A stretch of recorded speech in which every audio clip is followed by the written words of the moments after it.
നമസ്കാരം, ഞാൻ Pooja Vijayan. Chemmanur international jewellers Kaumudi ഹെഡ്ലൈൻസിലേക്ക് സ്വാഗതം. Powered by ARMC. കളം മാറി ജാനു. നിയമസഭാ തിരഞ്ഞെടുപ്പിൽ CK ജാനു NDA സ്ഥാനാർത്ഥിയാകും. BJPയുടെ BDJSന്റെയോ ഭാഗമാകില്ല. ജനാധിപത്യ രാഷ്ട്രീയ സഭ എന്ന പേരിൽ പുതിയ പാർട്ടി രൂപീകരിച്ച് തിരഞ്ഞെടുപ്പിൽ മത്സരിക്കും. പരിഗണന സുൽത്താൻ ബത്തേരിയിൽ. നിലപാട് കണിച്ചുകുളങ്ങരയിൽ വെള്ളാപ്പള്ളി നടേശനുമായി നടന്ന കൂടിക്കാഴ്ചയ്ക്ക് ശേഷം BDJSുമായി നടന്നത് NDA ഘടകകക്ഷിയാകുന്നത് സംബന്ധിച്ച ചർച്ചകളെന്ന് ജാനു.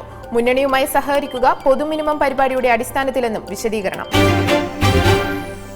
കലിയടങ്ങാതെ മാണി.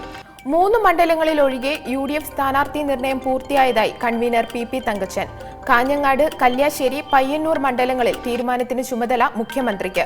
പിറവവും തരൂരും ജേക്കബ് ഗ്രൂപ്പിന് നൽകാനും തീരുമാനം. അതിനിടെ ഫോണിലൂടെ സീറ്റ് വിഭജനം പൂർത്തിയാക്കിയതിൽ കേരള കോൺഗ്രസിന് അതൃപ്തി. യോഗത്തിൽ മാണി പങ്കെടുത്തില്ല. അധികം ചോദിച്ച് ഒരു സീറ്റ് നൽകാത്തതിലും മുറുമുറുപ്പ്. പൂഞ്ഞാറിലെ സ്ഥാനാർത്ഥി നിർണയത്തിൽ DCC പ്രസിഡന്റ് നടത്തിയ പരസ്യ പ്രസ്താവനയിൽ മാണി കോൺഗ്രസ് പ്രതിഷേധമറിയിച്ചു. തിരഞ്ഞെടുപ്പിൽ കോൺഗ്രസ് 86 സീറ്റുകളിൽ മത്സരിക്കുമ്പോൾ ലീഗിനും കേരള കോൺഗ്രസിനും 24ഉം 15ഉം വീതം സീറ്റുകൾ. ജനതാദളിന് 7ഉം RSPക്ക് 5ഉം. കേരള കോൺഗ്രസ് ജേക്കബ് വിഭാഗം 2 സീറ്റിലും CMB ഒരിടത്തും മത്സരിക്കും. റദ്ദാക്കൽ തുടരുന്നു. ഹോപ്പ് പ്ലാന്റേഷന് ഭൂമി അനുവദിച്ച വിവാദ ഉത്തരവും സർക്കാർ റദ്ദാക്കി. തീരുമാനം ഇന്നു ചേർന്ന മന്ത്രിസഭാ യോഗത്തിൽ. പീരുമേട്ടിലെ ഹോപ്പ് പ്ലാന്റേഷൻ കമ്പനിക്ക് റവന്യൂ വകുപ്പ് പതിച്ചു നൽകിയത് 750 ഏക്കർ ഭൂമി. സർക്കാർ നടപടി ഹോപ്പ് പ്ലാന്റേഷനെ സഹായിക്കാൻ മാത്രമുള്ളതെന്നും ഉത്തരവ് റദ്ദാക്കണമെന്നും ആവശ്യപ്പെട്ട് VM സുധീരൻ മുഖ്യമന്ത്രിക്ക് കത്ത് നൽകിയിരുന്നു. നയത്തിൽ ഒളിഞ്ഞും തെളിഞ്ഞും. UDF സർക്കാരിന്റെ മദ്യനയത്തെ ചോദ്യം ചെയ്ത് പിണറായിയും കോടിയേരിയും. കേരളത്തിൽ മദ്യനിരോധനം പ്രായോഗികമല്ല. LDF നയം മദ്യവർജനമെന്നും പിണറായി വിജയൻ. ഇടതുമുന്നണി അധികാരത്തിലെത്തിയ ശേഷം മദ്യനയത്തിൽ അന്തിമ തീരുമാനമെന്ന് കോടിയേരി ബാലകൃഷ്ണൻ. നിയമസഭാ തിരഞ്ഞെടുപ്പിൽ LDF അംഗസംഖ്യ 3 അക്കം കടക്കും.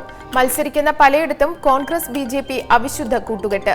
2800 ഏക്കർ ഭൂമി മന്ത്രിസഭാ യോഗത്തിൽ വൻകിടക്കാർക്ക് പതിച്ചു നൽകി. UDF ഭരണം ജനങ്ങൾക്ക് ശാപമായി മാറിയെന്നും CPM സംസ്ഥാന സെക്രട്ടറി. അതേസമയം മദ്യനിരോധനത്തിനെതിരായ CPM നിലപാട് മുതലാളിമാരുടെ പാർട്ടി ബന്ധത്തിന്റെ തെളിവെന്ന് VM സുധീരൻ. കമ്മീഷനെ മെരുക്കാൻ. സൗജന്യ അരിവിതരണം തടഞ്ഞ തിരഞ്ഞെടുപ്പ് കമ്മീഷൻ നിലപാടിനെതിരെ സർക്കാർ നിയമ നടപടിക്ക്. തിരഞ്ഞെടുപ്പ് വിജ്ഞാപനത്തിന് മുൻപുള്ള സർക്കാർ നയ തീരുമാനങ്ങളിൽ കമ്മീഷന് ഇടപെടാനാവില്ലെന്ന് വാദം. കമ്മീഷനെതിരായ തീരുമാനം ഇന്നു ചേർന്ന മന്ത്രിസഭാ യോഗത്തിൽ. ബഡ്ജറ്റിൽ പ്രഖ്യാപിച്ച അരിവിതരണം തിരഞ്ഞെടുപ്പ് തീരും വരെ നിർത്തിവെക്കാൻ നിർദ്ദേശിച്ച് മുഖ്യ തിരഞ്ഞെടുപ്പ് ഓഫീസർ ഭക്ഷ്യസുരക്ഷാ സെക്രട്ടറിക്ക് കത്ത് നൽകിയത് കഴിഞ്ഞ മാസം 21-ന്. ഉത്തരവുകളുടെ ഉത്തരാഖണ്ഡ്. ഉത്തരാഖണ്ഡിലെ രാഷ്ട്രപതി ഭരണം സംബന്ധിച്ച് കേന്ദ്രവാദത്തിന് തിരിച്ചടി. രാഷ്ട്രപതി ഭരണം ചോദ്യം ചെയ്ത് കോൺഗ്രസ് നൽകിയ അപ്പീൽ പരിഗണിക്കരുതെന്ന് കേന്ദ്ര സർക്കാരിന്റെ ഹർജി ഹൈക്കോടതി തള്ളി. കേസിൽ 2 ദിവസം കൂടി വാദം തുടരണമെന്ന അപേക്ഷയും കോടതി നിരാകരിച്ചു. ഭരണപ്രതിസന്ധിയുടെ പേരിൽ ഗവർണർ നൽകിയ റിപ്പോർട്ട് പരിഗണിച്ച് സംസ്ഥാനത്ത് രാഷ്ട്രപതി ഭരണം ഏർപ്പെടുത്തിയത് മാർച്ച് 27-ന്. ഇനി ഇന്നത്തെ സ്വർണം വെള്ളി നിരക്കുകൾ.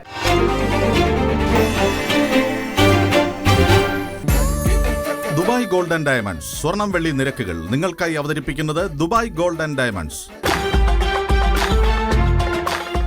Dubai gold and diamonds, India, UAE, Oman, Bahrain. സ്വർണം ഗ്രാമിന് 2665 രൂപ, പവൻ 21,320 രൂപ, വെള്ളി ഗ്രാമിന് 41 രൂപ. ദുബായ് ഗോൾഡ് ആൻഡ് ഡയമണ്ട്സ് സ്വർണം വെള്ളി നിരക്കുകൾ നിങ്ങൾക്കായി അവതരിപ്പിച്ചത് Dubai gold and diamonds, India, UAE, Oman, Bahrain. Chemmanur international jewellers Kaumudi headlines powered by ARMC സമാപിക്കുന്നു. അടുത്ത ഹെഡ്ലൈൻസ് 1 മണിക്കൂറിന് ശേഷം. നമസ്കാരം.